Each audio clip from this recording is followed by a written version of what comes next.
সাত শ্রেণীর ব্যক্তিকে আল্লাহ তাআলা কিয়ামতের দিন আরশের নিচে ছায়া দিবে, যেদিন আল্লাহর আরশের ছায়া ছাড়া কোনো ছায়া পৃথিবীতে থাকবে না। সেই দিনটা কি এই দিনের মতো? কিয়ামতের দিনটা আজকের এই দিনের মতো হবে? 50,000 বছর হবে। এটা লেন্থ, এটা ডিউরেশন।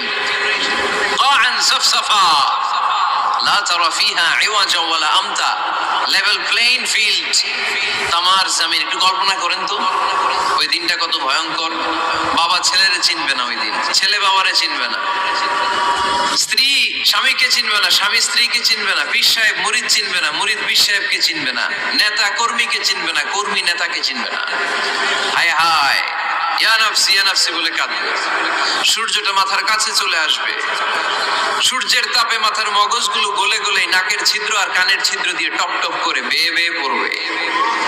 তৃষ্ণায় মানুষগুলো পাগল পাড়া, জিহ্বাটা বের হয়ে নাভি পর্যন্ত ঝুলতে থাকবে। সেদিন সবাই পাগলের মতো ছুটতে থাকবে, কোনো ছায়া নাই আল্লাহর আরশের ছায়া ছাড়া। আল্লাহর হাবিব বললেন, 7 শ্রেণীর ব্যক্তিকে আল্লাহ তাআলা আরশের নিচে ছায়া দিবেন। এর মধ্যে এক শ্রেণীর ব্যক্তি রাজুলুন কলবুহু মুআল্লাকুন বিল মাসাজিদ, ওই ব্যক্তি যার হৃদয়টা সবসময় আল্লাহর মসজিদের সাথে লেগে থাকে।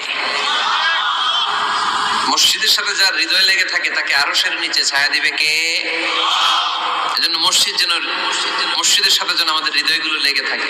অনেকে দেখবেন এত ভালো নামাজে, জোহর পরে টেনশন করে আসরটা কই পড়বো, আসর পরে চিন্তা করে মাগরিবের সময় আমি কোথায় থাকবো, মাগরিবের সময় টেনশন, ইস এশাটা হয়ে গেলেই তো শেষ। এরকম লোক আছে না নাই? এদেরকে সেই কঠিন ভয়াবহ দিনে আরশের নিচে ছায়া দিবে কে? তারপরে মসজিদ আমাদের 4 নাম্বার পদ্ধতি, মসজিদকে পরিচ্ছন্ন রাখা, মসজিদকে ঝাড়ু দেয়া। মসজিদকে যারা পরিষ্কার করে তাদের হৃদয়ের যন্ত্রণা দূর করে দেয় কে? সাইয়েদনা ইব্রাহিম আলাইহিস সালাম এবং ইসমাঈল আলাইহিস সালামকে আল্লাহ তাআলা আদেশ করেছেন, তাহহিরা বাইতিয়া লিত-তাইফিনা ওয়াল আকিফিনা ওয়ার রুকআইস সুজুদ। হে ইব্রাহিম ইসমাঈল, বাপ বেটা দুইজন মিলে মসজিদ ঝাড়ু দাও। কি ঝাড়ু দাও? মসজিদেরি ঝাড়ু বড়দার, ও কামারে হাত শোনো আমারে মুনাজাত। পড়েন, শোনো শোনো ইয়া ইলাহি আমারে মুনাজাত, শোনো আমারে মুনাজাত। পড়েন আমিন। মসজিদ ঝাড়ু দাও, মসজিদ আমাদের অন্তর্ভুক্ত। আপনারা কেউ কোনোদিন মসজিদ ঝাড়ু দিয়েছেন নাকি? কে কে দিয়েছেন দেখি? সবাই সবাই মসজিদের খাদেম? মাশাআল্লাহ। আমিও দিছি মসজিদ ঝাড়ু, অনেক দিছি। মাশাআল্লাহ, আল্লাহ তুমি কবুল করো। যাদের হৃদয়ে বড় জ্বালা, ফ্যামিলিতে সুখ নাই, শান্তি নাই, তারা হৃদয়ে প্রশান্তি আনতে চাইলে এতিমখানায় যাবেন, এতিমের মাথায় হাত বুলিয়ে দিবেন, এতিমের মুখে খাবার তুলে দিবেন। আপনার হৃদয়টারে নরম করে দিবে কে? আল্লাহর ঘর মসজিদে যাবেন, নিজ হাতে মসজিদটারে একটু পরিষ্কার করে দিবেন, আপনার জীবনটারে উজালা করে দিবে কে? তাহলে এগুলো করার মাধ্যমে আমরা মসজিদের আবাদ করতে চাই। আমরা মসজিদের আবাদকারী হতে চাই কি চাই না? আল্লাহর ঘর মসজিদ আবাদ করার মতো শ্রেষ্ঠ কাজ পৃথিবীতে হতে পারে না। এই মসজিদের কিছু আদব আছে, আল্লাহ রাসূল সাল্লাল্লাহু আলাইহি ওয়াসাল্লাম বলেছেন এই আদবগুলো মেনটেন করে যেন আল্লাহর ঘর মসজিদের সাথে আমরা ব্যবহার করি। মসজিদের 1 নম্বর আদব হচ্ছে মসজিদে ওযুর সাথে প্রবেশ করা। কিসের সাথে?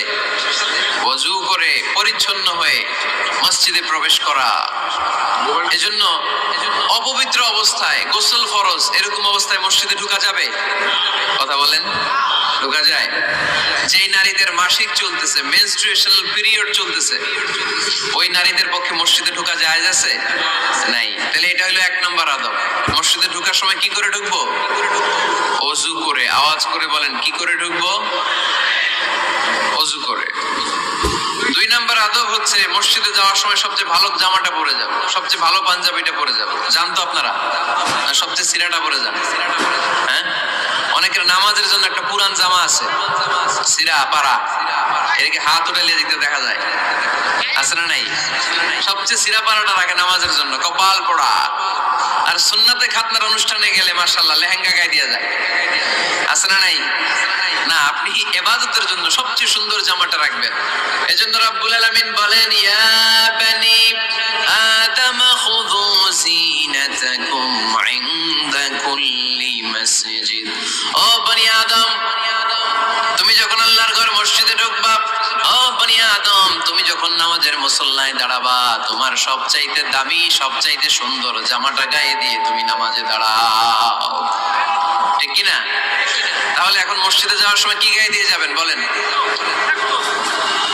খিতা করবেন হ্যাঁ মাশাআল্লাহ হ্যাঁ সবচেয়ে ভালো কাপড়টা আয়রন করে পারফিউম মেখে তারপরে আমরা যাব রাজি আছেন তো 3 নাম্বার আদাব হচ্ছে মসজিদে ঢোকার সময় বাম পা দিয়ে ঢুকতে হয়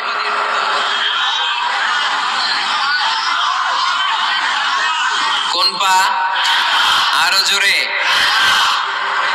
এদেরকে গুতা মারা লাগে নাইলে আওয়াজ বাড়ে না এরকম ভলিউম টাইট করতে হয় ভলিউম হাই করলে এরপরে বাড়ে এমনি বলতে চায় না আর ঘটনা কি হ্যাঁ খায় নাই বদরের যুদ্ধ হয়েছিল রমাদানে কোন সাহাবী খায় নাই না খাইয়া একেবারে সাইজ করে দিছে কাফেরদেরকে আমরা না খেলেও আমাদের হৃদয়ে ঈমানের শক্তি আছে না নেই এই তো বোঝা যাচ্ছে ঈমানের শক্তি আছে এতক্ষণ আছিল কই তো মসজিদে ঢোকার সময় কোন পা দিয়ে এগুলো মনে থাকে আমাদের ভুলে যাই আমরা খেয়াল থাকে না তো এগুলা এত কিছু মনের মধ্যে রাখলে এগুলো মনে থাকবে কেমনে মসজিদে ঢোকার সময় কোন পা আরো জোরে বেরোয়ার সময় কোন পা মনে থাকবে মসজিদে যখন ঢুকবেন ডান পা দিয়ে ঢুকবেন আর দোয়া পড়বেন আউযু বিল্লাহিল আযীম ওয়া বিওয়াজহিল কারীম ওয়া সুলতানিহিল কদীম মিনাশ শাইতানির রাজীম বিষ্ণু ইসলাম বললেন যে ব্যক্তি মসজিদে ঢোকার সময় এই দোয়াটা পড়বে শয়তান আফসোস শুরু করে সে বলে হায় হায় আজকের দিনের জন্য সারা দিনের জন্য তো তুই আমার ওয়াসওয়াসা থেকে বেঁচে গেলি আজকের সারা দিনের জন্য তোরে আমি হারালাম আজকের সারাটা দিন আল্লাহর পক্ষ থেকে প্রোটেকশন নিয়ে তুই বেঁচে গেলি আজকের জন্য যা কালকে তোরে আমি ধরবো এজন্য এই দোয়াটা পড়ার দরকার আছে না আউযু বিল্লাহিল আযীম ওয়া বিওয়াজহিল কারীম ওয়া সুলতানিহিল কদীম মিনাশ শাইতানির রাজীম চারটা বাক্যের দোয়া মুখস্থ করতে কষ্ট হলে যে ইউটিউবে চলে যাবে আজকেই ওখান থেকে শুনে আপনারা মুখস্থ করে নেবেন এই দোয়াটা পড়বেন তাহলে ওই দিনের জন্য শয়তানের ওয়াসওয়াসা টেম্পটেশন প্রভোকেশন থেকে আপনি আল্লাহ তাআলার প্রোটেকশনে চলে গেলেন সুবহানাল্লাহ পড়েন তারপর আল্লাহর হাবিব বললেন ঢোকার আগে আমারে সালাম দাও পড়বেন আসসালামু আলাইকা আইয়ুহান নাবিয়্যু ওয়া রাহমাতুল্লাহি ওয়া বারাকাত এই দুইটা জিনিস যখন করে ফেললেন তখন ডান পা দিয়ে পড়বেন আল্লাহুম্মা ইফতাহ লি আবওয়াবা রাহমাতিক সুবহানাল্লাহ পড়েন আল্লাহুম্মা ইফতাহ লি ও আল্লাহ আমার জন্য তুমি খুলে দাও আবওয়াবা রাহমাতিক তোমার রহমতের দরজা তার মানে মসজিদে ঢুকলে রহমত পাওয়া যায় কি যায় না মসজিদে ঢুকলে পাওয়া যায় রহমত মসজিদের বাইরে রহমতের কথা আল্লাহ বলে নাই মসজিদের ভিতরে রহমত কোথায় রহমত কোথায় মসজিদের ভিতরে রহমত আছে না তার প্রমাণ মসজিদে ঢুকলেই শান্তি লাগে কেমন জানি আর ঘুমে ধরে মসজিদে ঘুমাইছেন কারা কারা দেখি সবাই ঘুমাইছেন আরে আমি কত ঘুমাইছি জুমার নামাজের সময় যে কি ঘুম আসে আসে আসে কমন পড়ছে একেবারে কমন পড়ে গেছে ঘুম আসে কারণ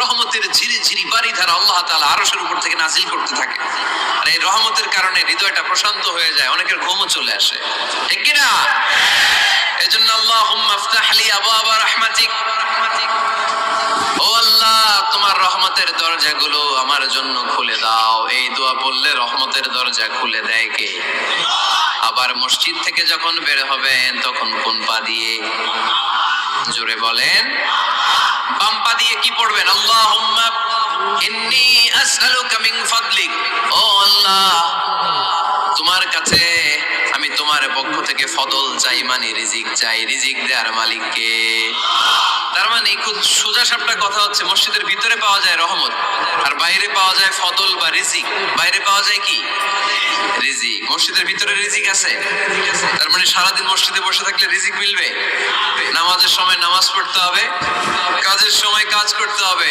এটাই হচ্ছে ইসলামের বিধান নামাজের সময় নামাজ কাজের সময় আমি প্রশ্ন করব আওয়াজ করে উত্তর দেন নামাজের সময় কাজের সময় নামাজের সময় কাজের সময় এটা মনে থাকবে এজন্য আল্লাহ বলেন ফাইদা কুদিয়াতিস সালাতু ফালতা فانتشروا في الأرض وابتغوا من فضل الله। যখন তোমাদের সালাত শেষ হয়ে যায়, আল্লাহর রিজিক অন্বেষণের জন্য আল্লাহর জমিনে তোমরা ছড়িয়ে যাও। নামাজের সময় আসবেন, নামাজ শেষ বের হয়ে যান। ফান্তাশিরু ফিল আরদ, জমিনে ছড়িয়ে পড়ো। নামাজ শেষ, চেয়ারম্যান সাহেব চলে যাবে ইউনিয়ন পরিষদের ভেতরে, ছাত্ররা চলে যাবে হাই স্কুলে, মেম্বার অফ দ্য পার্লামেন্ট চলে যাবে সংসদে, সেনাবাহিনীর লোকেরা চলে যাবে ক্যান্টনমেন্টে, ব্যবসায়ীরা চলে যাবে তাদের বাজারে, সিএনজি ওয়ালারা সিএনজি নিয়ে ব্যবসা শুরু করবে, রাস্তায় নেমে যাবে, চিল্লায় বলেন ঠিক কিনা?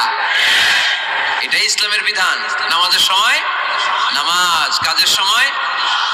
আচ্ছা, তাহলে প্রথম সুন্নাত পেলাম, পবিত্র হয়ে ঢুকবো, ভালো জামা পরে ঢুকবো 2 নাম্বার। 3 নাম্বার, ঢোকার সময় কোন পা, বের হওয়ার সময়। 4 নাম্বার, মসজিদে ঢুকেই 2 রাকাত। মসজিদে ঢুকে কয় রাকাত পড়েন আপনারা? তাহিয়াতুল মসজিদ, মসজিদে আপনি ওয়েলকাম জানাবেন, ঢুকেই 2 রাকাত পড়বেন, ওযু করলেই 2 রাকাত। আল্লাহর হাবিব সাল্লাল্লাহু আলাইহি ওয়াসাল্লাম মসজিদে নববীতে জুমার খুতবা দিচ্ছেন। খুতবা চলাকালীন সময়ে এক সাহাবী এসে মসজিদের মধ্যে বসে পড়লেন। আল্লাহর হাবিব সাল্লাল্লাহু আলাইহি ওয়াসাল্লাম সাহাবীরে বললেন দাঁড়াও। সাহাবী দাঁড়ালেন। আল্লাহর নবী জিজ্ঞেস করলেন কেন বসে বললা, 2 রাকাত পড়ছো নাকি? সাহাবী বলে পড়ি নাই। বিশ্বনবী বললেন তাহলে তাড়াতাড়ি 2 রাকাত নামাজ পড়ে বসে যাও। সুবহানাল্লাহ। পড়ো, 2 রাকাত পড়ো নাই তো পড়ো, দাঁড়াও, তারপরে বসো। দেখেন খুতবা চলাকালীন সময় আমাদের খতিবরা কখনো খুতবা থামায়? কথা বুঝেন নাই? জুমার খুতবা আপনারা শুনেন না? খুতবা চলতেছে, ওই মুহূর্তে ইমাম সাহেবরা কখনো খুতবা থামায়? মাঝখানে কোনো ঝামেলা হলে থামায়? প্রথম খুতবা শেষ, বসে, তারপরে দ্বিতীয় খুতবা। খুতবার মাঝখানে কোনো থামাথামি নাই। কিন্তু আল্লাহর হাবিব সাল্লাল্লাহু আলাইহি সাল্লাম কেমন খতিব ছিলেন দেখেন। আল্লাহর হাবিব সাল্লাল্লাহু আলাইহি সাল্লামের খুতবা দেওয়ার স্টাইল এন্ড অ্যাটিটিউড এবং আমাদের খুতবা দেওয়ার স্টাইল এন্ড অ্যাটিটিউড, আল্লাহ রাসূল সাল্লাল্লাহু আলাইহি সাল্লামেরটা কত প্রাণবন্ত ছিল। আল্লাহ রাসূল সাল্লাল্লাহু আলাইহি সাল্লাম সোসাইটি ওরিয়েন্টেড একজন পার্সোনালিটি ছিলেন, সমাজের মানুষ কেন্দ্রিক, খুব সামাজিক ছিলেন আল্লাহ রাসূল সাল্লাল্লাহু আলাইহি সাল্লাম। তিনি দেখলেন একজন বসে পড়ছে, উনি খুতবা থামায় দিলেন। জুমার খুতবা থামায় বললেন এই নামাজ পড়ছো না, পড়ো 2 রাকাত পড়ো। আবার খুতবা শুরু করলেন। সুবহানাল্লাহ পড়বেন না? একবার তিনি খুতবা দিচ্ছেন, দেখলেন আল্লাহ রাসূল সাল্লাল্লাহু আলাইহি ওয়াসাল্লামের 2 জন নাতি হাসান আর হুসাইন রাদিয়াল্লাহু তাআলা আনহুমা, ছোট্ট মানুষ, কাতারের ভিতরে ঢুকে কোন সাহাবী টুপি টান দেয়, কারো পাগড়ি ধরে টান দেয়, একজন এদিকে দৌড় দেয়, আরেকজন ওদিকে দৌড় দেয়। মসজিদে একটা ডিস্টার্ব হচ্ছে। আল্লাহর হাবিব সাল্লাল্লাহু আলাইহি ওয়াসাল্লাম খুতবা থামিয়ে দিলেন, মিম্বার থেকে নেমে আসলেন, 2 নাতিকে 2 হাতে ধরলেন, ধরে আস্তে করে জান্নাতের এই 2 সর্দারকে নিয়ে মিম্বারের উপরে দাঁড়ালেন। এই হাতে এই নাতি, ওই হাতে আরেক নাতি। এরপর দাঁড়িয়ে দাঁড়িয়ে তিনি বাকি খুতবা দিলেন। পড়েন সুবহানাল্লাহ। কত প্রাণবন্ত খুতবা। উনিও খুতবা দিতেন, আমরাও খুতবা দেই। আল্লাহর হাবিব সাল্লাল্লাহু আলাইহি ওয়াসাল্লাম খুতবা দিচ্ছেন, এক সাহাবী এসে বলল ইয়া রাসূল আও ফি যিল্লি ইয়াওমা লা যিল্লা ইল্লা যিল্লু। 7 শ্রেণীর ব্যক্তিকে আল্লাহ তাআলা কিয়ামতের দিন আরশের নিচে ছায়া দিবে, যেদিন আল্লাহর আরশের ছায়া ছাড়া কোনো ছায়া পৃথিবীতে থাকবে না। সেই দিনটা কি এই দিনের মতো? কিয়ামতের দিনটা আজকের এই দিনের মতো হবে? 50,000 বছর হবে। এটা লেন্থ, এটা ডিউরেশন। কাআন সাফসাফা লা তারা ফিহা ইওয়াজা ওয়ালা আমতা, লেভেল প্লেইং ফিল্ড, তামার জমিন। একটু কল্পনা করেন তো ওই দিনটা কত ভয়ঙ্কর। বাবা ছেলেরে চিনবে না ওই দিন, ছেলে বাবারে চিনবে না, স্ত্রী স্বামীকে চিনবে না, স্বামী স্ত্রীকে চিনবে না, পীর সাহেব মুরিদ চিনবে না, মুরিদ পীর সাহেবকে চিনবে না, নেতা কর্মীকে চিনবে না, কর্মী নেতাকে চিনবে না। হায় হায়, ইয়া নাফসি বলে কাঁদবে। সূর্যটা মাথার কাছে চলে আসবে, সূর্যের তাপে মাথার মগজগুলো গলে গলে নাকের ছিদ্র আর কানের ছিদ্র দিয়ে টপ টপ করে বেয়ে বেয়ে পড়বে। তৃষ্ণায় মানুষগুলো পাগল পাড়া, জিহ্বাটা বের হয়ে নাভি পর্যন্ত ঝুলতে থাকবে। সেদিন সবাই পাগলের মতো ছুটতে থাকবে, কোনো ছায়া নাই আল্লাহর আরশের ছায়া ছাড়া। আল্লাহর হাবিব বললেন 7 শ্রেণীর ব্যক্তিকে আল্লাহ তাআলা আরশের নিচে ছায়া দিবেন। এর মধ্যে 1 শ্রেণীর ব্যক্তি রাজুলুন কলবুহু মুআল্লাকুন বিল মাসাজিদ, ওই ব্যক্তি যার হৃদয়টা সব সময় আল্লাহর মসজিদের সাথে লেগে থাকে। মসজিদের সাথে যার হৃদয় লেগে থাকে তাকে আরশের নিচে ছায়া দিবে কে? এজন্য মসজিদের সাথে যেন আমাদের হৃদয়গুলো লেগে থাকে। অনেকেই দেখবেন এত ভালো নামাজে, জোহর পরে টেনশন করে আসরটা কই পড়বো, আসর পরে চিন্তা করে মাগরিবের সময় আমি কোথায় থাকবো। মাগরিবের সময় টেনশন, ইস এশাটা হয়ে গেলেই তো শেষ। এরকম লোক আছে না নাই? এদেরকে সেই কঠিন ভয়াবহ দিনে আরশের নিচে ছায়া দিবে কে? তারপরে মসজিদ আমাদের 4 নাম্বার পদ্ধতি, মসজিদকে পরিচ্ছন্ন রাখা, মসজিদকে ঝাড়ু দেয়া। মসজিদকে যারা পরিষ্কার করে তাদের হৃদয়ের যন্ত্রণা দূর করে দেয় কে? সাইয়েদনা ইব্রাহিম আলাইহিস সালাম এবং ইসমাঈল আলাইহিস সালামকে আল্লাহ তাআলা আদেশ করেছেন, তাহহিরা বাইতিয়া লিত-তাইফিনা ওয়াল আকিফিনা ওয়ার রুকআই সুজুদ। হে ইব্রাহিম ইসমাঈল, বাপ বেটা দুইজন মিলে মসজিদ ঝাড়ু দাও। কি ঝাড়ু দাও? মসজিদেরি ঝাড়ু বাড়দার ও কামারে হাত শোনো আমারে মুনাজাত। পড়েন, শোনো শোনো ইয়া ইলাহি আমারে মুনাজাত, শোনো আমারে মুনাজাত। পড়েন আমিন। মসজিদ ঝাড়ু দাও, মসজিদ আমাদের অন্তর্ভুক্ত। আপনারা কেউ কোনোদিন মসজিদ ঝাড়ু দিয়েছেন নাকি? কে কে দিয়েছেন দেখি? সবাই? সবাই মসজিদের খাদেম? মাশাআল্লাহ। আমিও দিছি মসজিদ ঝাড়ু, অনেক দিছি। মাশাআল্লাহ, আল্লাহ তুমি কবুল করো। যাদের হৃদয়ে বড় জ্বালা, ফ্যামিলিতে সুখ নাই, শান্তি নাই, তারা হৃদয়ে প্রশান্তি আনতে চাইলে এতিমখানায় যাবেন, এতিমের মাথায় হাত বুলিয়ে দিবেন, এতিমের মুখে খাবার তুলে দিবেন। আপনার হৃদয়টারে নরম করে দিবে কে? আল্লাহর ঘর মসজিদে যাবেন, নিজ হাতে মসজিদটারে একটু পরিষ্কার করে দিবেন, আপনার জীবনটারে উজালা করে দিবে কে? তাহলে এগুলো করার মাধ্যমে আমরা মসজিদের আবাদ করতে চাই। আমরা মসজিদের আবাদকারী হতে চাই কি চাই না? আল্লাহর ঘর মসজিদ আবাদ করার মতো শ্রেষ্ঠ কাজ পৃথিবীতে হতে পারে না। এই মসজিদের কিছু আদব আছে, আল্লাহ রাসূল সাল্লাল্লাহু আলাইহি ওয়াসাল্লাম বলেছেন এই আদবগুলো মেনটেন করে যেন আল্লাহর ঘর মসজিদের সাথে আমরা ব্যবহার করি। মসজিদের 1 নম্বর আদব হচ্ছে মসজিদে ওযুর সাথে প্রবেশ করা। কিসের সাথে? ওযু করে পরিচ্ছন্ন হয়ে মসজিদে প্রবেশ করা। এজন্য অপবিত্র অবস্থায়, গোসল ফরজ, এরকম অবস্থায় মসজিদে ঢোকা যাবে? কথা বলেন, ঢোকা যায়? যেই নারীদের মাসিক চলতেছে, মেনস্ট্রুয়েশনাল পিরিয়ড চলতেছে, ওই নারীদের পক্ষে মসজিদে ঢোকা জায়েজ আছে? নাই। তাহলে এটা হলো 1 নম্বর আদব। মসজিদে ঢোকার সময় কি করে ঢুকবো? ওযু করে। আওয়াজ করে বলেন, কি করে ঢুকবো? ওযু করে। 2 নম্বর আদব হচ্ছে মসজিদে যাওয়ার সময় সবচেয়ে ভালো জামাটা পরে যাবো, সবচেয়ে ভালো পাঞ্জাবিটা পরে যাবো। জানতো আপনারা? না সবচেয়ে সিরাটা পরে যান? হ্যাঁ, অনেকের নামাজের জন্য একটা পুরান জামা আছে, সিরা পাড়া, এদিকে হাত উঠাইলে দেখতে দেখা যায়, আছে না নাই? সবচেয়ে সিরা পাড়াটা রাখে নামাজের জন্য, কপাল পড়া। আর সুন্নাতে খাতনার অনুষ্ঠানে গেলে মাশাআল্লাহ লেহেঙ্গা গায়ে দিয়া যায়, আছে না নাই? না, আপনি ইবাদতের জন্য সবচেয়ে সুন্দর জামাটা রাখবেন। এজন্য রব্বুল আলামিন বলেন, ইয়া বানি আদম খুযু জিনাতাকুম ইনদা কুল্লি মসজিদ। ও বনি আদম, তুমি যখন আল্লাহর ঘর মসজিদে ঢুকবা, ও বনি আদম, তুমি যখন নামাজের মুসল্লায় দাঁড়াবা, তোমার সবচাইতে দামি, সবচাইতে সুন্দর জামাটা গায়ে দিয়ে তুমি নামাজে দাঁড়াও। ঠিক কি না? তাহলে এখন মসজিদে যাওয়ার সময় কি গায়ে দিয়ে যাবেন বলেন? খিদা করবেন? হ্যাঁ, মাশাআল্লাহ। হ্যাঁ, সবচেয়ে ভালো কাপড়টা আয়রন করে পারফিউম মেখে তারপরে আমরা যাব। রাজি আছেন তো? 3 নম্বর আদব হচ্ছে মসজিদে ঢোকার সময় বাম পা দিয়ে ঢুকতে হয়।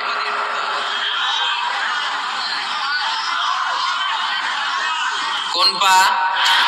আরো জোরে। এদেরকে গুতা মারা লাগে, নাইলে আওয়াজ বাড়ে না। এরকম ভলিউম টাইট করতে হয়, ভলিউম হাই করলে আর পরে বাড়ে। এমনি বলতে চায় না। আর ঘটনা কি? হ্যাঁ, খায় নাই। বদরের যুদ্ধ হয়েছিল রমাদানে, কোন সাহাবী খায় নাই। না খাইয়া একেবারে সাইজ করে দিছে কাফেরদেরকে। আমরা না খেলেও আমাদের হৃদয়ে ঈমানের শক্তি আছে না নেই? এই তো বোঝা যাচ্ছে ঈমানের শক্তি আছে। এতক্ষণ আছিল কই? তো মসজিদে ঢোকার সময় কোন পা দিয়ে? এগুলো মনে থাকে আমাদের? ভুলে যাই আমরা, খেয়াল থাকে না তো এগুলা। এত কিছু মনের মধ্যে রাখলে এগুলো মনে থাকবে কেমনে? মসজিদে ঢোকার সময় কোন পা? আরো জোরে। বেরোয়ার সময় কোন পা? মনে থাকবে? মসজিদে যখন ঢুকবেন ডান পা দিয়ে ঢুকবেন আর দোয়া পড়বেন, আউযু বিল্লাহিল আযীম ওয়া বিওয়াজহিল কারীম ওয়া সুলতানিহিল কদীম মিনাশ শাইতানির রাজীম। বিষ্ণু ইসলাম বললেন, যে ব্যক্তি মসজিদে ঢোকার সময় এই দোয়াটা পড়বে, শয়তান আফসোস শুরু করে, সে বলে, হায় হায়, আজকের দিনের জন্য, সারা দিনের জন্য তো তুই আমার ওয়াসওয়াসা থেকে বেঁচে গেলি, আজকের সারা দিনের জন্য তোরে আমি হারালাম, আজকের সারাটা দিন আল্লাহর পক্ষ থেকে প্রোটেকশন নিয়ে তুই বেঁচে গেলি, আজকের জন্য যা, কালকে তোরে আমি ধরবো। এজন্য এই দোয়াটা পড়ার দরকার আছে না? আউযু বিল্লাহিল আযীম ওয়া বিওয়াজহিল কারীম ওয়া সুলতানিহিল কদীম মিনাশ শাইতানির রাজীম। চারটা বাক্যের দোয়া। মুখস্থ করতে কষ্ট হলে যে ইউটিউবে চলে যাবে আজকেই, ওখান থেকে শুনে আপনারা মুখস্থ করে নেবেন, এই দোয়াটা পড়বেন, তাহলে ওই দিনের জন্য শয়তানের ওয়াসওয়াসা, টেম্পটেশন, প্রভোকেশন থেকে আপনি আল্লাহ তাআলার প্রোটেকশনে চলে গেলেন। সুবহানাল্লাহ পড়েন। তারপরে আল্লাহর হাবিব বললেন, ঢোকার আগে আমারে সালাম দাও। পড়বেন, আসসালামু আলাইকা আইয়ুহান নাবিয়্যু ওয়া রাহমাতুল্লাহি ওয়া বারাকাত। এই দুইটা জিনিস যখন করে ফেললেন, তখন ডান পা দিয়ে পড়বেন, আল্লাহুম্মা আফতাহ লি আবওয়াবা রাহমাতিক। সুবহানাল্লাহ পড়েন। আল্লাহুম্মা আফতাহ লি, ও আল্লাহ আমার জন্য তুমি খুলে দাও আবওয়াবা রাহমাতিক, তোমার রহমতের দরজা। তার মানে মসজিদে ঢুকলে রহমত পাওয়া যায় কি যায় না? মসজিদে ঢুকলে পাওয়া যায় রহমত, মসজিদের বাইরে রহমতের কথা আল্লাহ বলে নাই, মসজিদের ভিতরে রহমত। কোথায় রহমত? কোথায়? মসজিদের ভিতরে রহমত আছে না? তার প্রমাণ, মসজিদে ঢুকলেই শান্তি লাগে কেমন জানি, আর ঘুমে ধরে। মসজিদে ঘুমাইছেন কারা কারা দেখি? সবাই ঘুমাইছেন? আরে আমি কত ঘুমাইছি। জুমার নামাজের সময় যে কি ঘুম আসে, আসে আসে, কমন পড়ছে, একেবারে কমন পড়ে গেছে। ঘুম আসে কারণ রহমত, রহমতের ঝিরি ঝিরি বাড়ি ধারা আল্লাহ তাআলা আরশের উপর থেকে নাজিল করতে থাকে, আর এই রহমতের কারণে হৃদয়টা প্রশান্ত হয়ে যায়, অনেকের ঘুমও চলে আসে, ঠিক কি না? এজন্য আল্লাহুম্মা আফতাহ লি আবওয়াবা রাহমাতিক, ও আল্লাহ তোমার রহমতের দরজাগুলো আমার জন্য খুলে দাও। এই দোয়া বললে রহমতের দরজা খুলে দেয় কে? আবার মসজিদ থেকে যখন বের হবেন তখন কোন পা দিয়ে? জোরে বলেন। বাম পা দিয়ে কি পড়বেন? আল্লাহুম্মা ইন্নী আসআলুকা মিন ফাদলিক, ও আল্লাহ তোমার কাছে আমি তোমার পক্ষ থেকে ফদল চাই, মানে রিজিক চাই, রিজিক দেওয়ার মালিক কে? তার মানে খুব সোজা সাপটা কথা হচ্ছে, মসজিদের ভিতরে পাওয়া যায় রহমত, আর বাইরে পাওয়া যায় ফদল বা রিজিক। বাইরে পাওয়া যায় কি? রিজিক। মসজিদের ভিতরে রিজিক আছে, তার মানে সারাদিন মসজিদে বসে থাকলে রিজিক মিলবে। নামাজের সময় নামাজ পড়তে হবে, কাজের সময় কাজ করতে হবে, এটাই হচ্ছে ইসলামের বিধান। নামাজের সময় নামাজ, কাজের সময়। আমি প্রশ্ন করবো, আওয়াজ করে উত্তর দেন। নামাজের সময়, কাজের সময়, নামাজের সময়, কাজের সময়, এটা মনে থাকবে। এজন্য আল্লাহ বলেন, ফাইদা কুদিয়াতিস সালাতু ফান্তাশিরু ফিল আরদি ওয়াবতাগু মিন ফাদলিল্লাহ। যখন তোমাদের সালাত শেষ হয়ে যায়, আল্লাহর রিজিক অন্বেষণের জন্য আল্লাহর জমিনে তোমরা ছড়িয়ে যাও। নামাজের সময় আসবেন, নামাজ শেষ বের হয়ে যান। ফান্তাশিরু ফিল আরদ, জমিনে ছড়িয়ে পড়ো। নামাজ শেষ, চেয়ারম্যান সাহেব চলে যাবে ইউনিয়ন পরিষদের ভেতরে, ছাত্ররা চলে যাবে হাই স্কুলে, মেম্বার অফ দ্য পার্লামেন্ট চলে যাবে সংসদে, সেনাবাহিনীর লোকেরা চলে যাবে ক্যান্টনমেন্টে, ব্যবসায়ীরা চলে যাবে তাদের বাজারে, সিএনজি ওয়ালারা সিএনজি নিয়ে ব্যবসা শুরু করবে, রাস্তায় নেমে যাবে, চিল্লায় বলেন ঠিক কি না? এটাই ইসলামের বিধান। নামাজের সময় নামাজ, কাজের সময়। আচ্ছা, তাহলে প্রথম সুন্নাত পেলাম, পবিত্র হয়ে ঢুকবো, ভালো জামা পরে ঢুকবো, 2 নাম্বার। 3 নাম্বার, ঢোকার সময় কোন পা, বের হওয়ার সময়। 4 নাম্বার, মসজিদে ঢুকেই 2 রাকাত। মসজিদে ঢুকে কয় রাকাত পড়েন আপনারা? তাহিয়াতুল মসজিদ, মসজিদে আপনি ওয়েলকাম জানাবেন, ঢুকেই 2 রাকাত পড়বেন, ওযু করলেই 2 রাকাত। আল্লাহর হাবিব সাল্লাল্লাহু আলাইহি ওয়াসাল্লাম মসজিদে নববীতে জুমার খুতবা দিচ্ছেন। খুতবা চলাকালীন সময়ে এক সাহাবী এসে মসজিদের মধ্যে বসে পড়লেন। আল্লাহর হাবিব সাল্লাল্লাহু আলাইহি ওয়াসাল্লাম সাহাবীরে বললেন দাঁড়াও। সাহাবী দাঁড়ালেন। আল্লাহর নবী জিজ্ঞেস করলেন কেন বসে বললা, 2 রাকাত পড়ছো নাকি? সাহাবী বলে পড়ি নাই। বিশ্বনবী বললেন তাহলে তাড়াতাড়ি 2 রাকাত নামাজ পড়ে বসে যাও। সুবহানাল্লাহ পড়ো। 2 রাকাত পড়ো নাই তো পড়ো, দাঁড়াও, তারপরে বসো। দেখেন খুতবা চলাকালীন সময় আমাদের খতিবরা কখনো খুতবা থামায়? কথা বুঝেন নাই? জুমার খুতবা আপনারা শুনেন না? খুতবা চলতেছে, ওই মুহূর্তে ইমাম সাহেবরা কখনো খুতবা থামায়? মাঝখানে কোনো ঝামেলা হলে থামায়? প্রথম খুতবা শেষ, বসে, তারপরে দ্বিতীয় খুতবা। খুতবার মাঝখানে কোনো থামাথামি নাই। কিন্তু আল্লাহর হাবিব সাল্লাল্লাহু আলাইহি সাল্লাম কেমন খতিব ছিলেন দেখেন। আল্লাহর হাবিব সাল্লাল্লাহু আলাইহি সাল্লামের খুতবা দেওয়ার স্টাইল এন্ড অ্যাটিটিউড এবং আমাদের খুতবা দেওয়ার স্টাইল এন্ড অ্যাটিটিউড, আল্লাহ রাসূল সাল্লাল্লাহু আলাইহি সাল্লামেরটা কত প্রাণবন্ত ছিল। আল্লাহ রাসূল সাল্লাল্লাহু আলাইহি সাল্লাম সোসাইটি ওরিয়েন্টেড একজন পার্সোনালিটি ছিলেন, সমাজের মানুষ কেন্দ্রিক, খুব সামাজিক ছিলেন আল্লাহ রাসূল সাল্লাল্লাহু আলাইহি সাল্লাম। তিনি দেখলেন একজন বসে পড়ছে, উনি খুতবা থামায় দিলেন। জুমার খুতবা থামায় বললেন, এই নামাজ পড়ছো না, পড়ো, 2 রাকাত পড়ো। আবার খুতবা শুরু করলেন। সুবহানাল্লাহ পড়বেন না? একবার তিনি খুতবা দিচ্ছেন, দেখলেন আল্লাহ রাসূল সাল্লাল্লাহু আলাইহি ওয়াসাল্লামের 2 জন নাতি হাসান আর হুসাইন রাদিয়াল্লাহু তাআলা আনহুমা, ছোট্ট মানুষ, কাতারের ভিতরে ঢুকে কোন সাহাবী টুপি টান দেয়, কারো পাগড়ি ধরে টান দেয়, একজন এদিকে দৌড় দেয়, আরেকজন ওদিকে দৌড় দেয়। মসজিদে একটা ডিস্টার্ব হচ্ছে। আল্লাহর হাবিব সাল্লাল্লাহু আলাইহি ওয়াসাল্লাম খুতবা থামিয়ে দিলেন, মিম্বার থেকে নেমে আসলেন, 2 নাতিকে 2 হাতে ধরলেন, ধরে আস্তে করে জান্নাতের এই 2 সর্দারকে নিয়ে মিম্বারের উপরে দাঁড়ালেন। এই হাতে এই নাতি, ওই হাতে আরেক নাতি। এরপর দাঁড়িয়ে দাঁড়িয়ে তিনি বাকি খুতবা দিলেন। পড়েন সুবহানাল্লাহ। কত প্রাণবন্ত খুতবা। উনিও খুতবা দিতেন, আমরাও খুতবা দেই। আল্লাহর হাবিব সাল্লাল্লাহু আলাইহি ওয়াসাল্লাম খুতবা দিচ্ছেন, এক সাহাবী এসে বলল, ইয়া রাসূল